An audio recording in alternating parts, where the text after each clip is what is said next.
बान वो सबके देखत मही परे, लेकिन मरम न को जान। लेकिन गंगा के घाट पर केवट भगवान से कहता है कि कही तुम्हार मरम में। अच्छा, और मरम की बात करें ना तो राम जी का मरम तो वो नहीं जाना पाए। बोले कौन?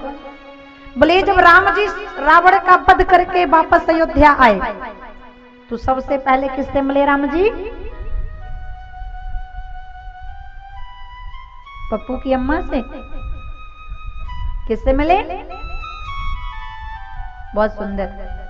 प्रथम तासु ग्रह गजौ भवानी और प्रभु जानई के कई लजानी। भगवान मिले के कई मैया से। अब भगवान महलों के अंदर जाने लगे। के कई ने कहा नहीं नहीं राम, अभी तुम अंदर नहीं जा सकते, तुम्हें मेरा एक काम और करना पड़ेगा। अब लक्ष्मण जी महाराज तो ठाकुर कभी किसी के सामने झुकने वाला, लेकिन झुकेगा तो राम के नाम में, धर्म के काम में, और अन्यथा।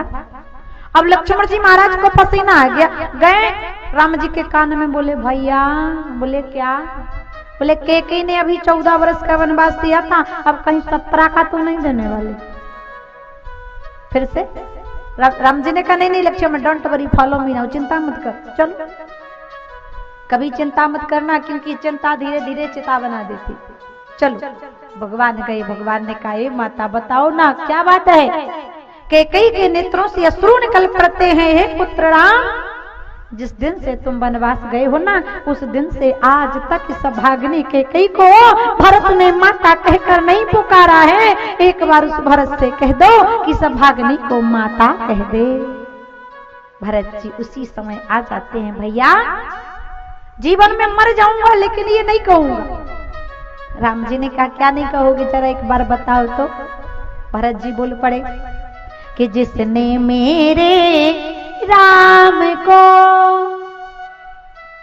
14 वर्ष वनवास दिया, उस दुष्ट कैकैया भागिनी को मां नहीं कहूंगा मैं। भगवान ने कहा रे भैया भरत, एक बार तो तुमने बोल ही दिया है, मां नहीं कहूंगा मैं, अब कहो चाहे ना कहो।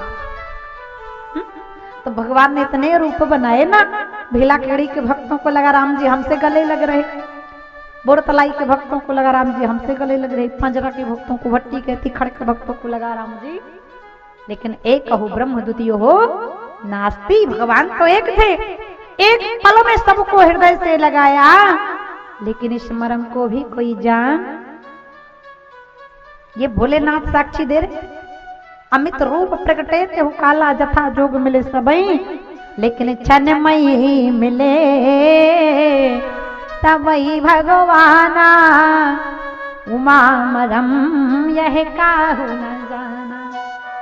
लेकिन गंगा के घाट पर तापर केवट दे ताना, काई तुम्हारो मरम में। अच्छा, और मरम की बात करें ना तो राम जी का मरम तो वो नहीं जान पाए।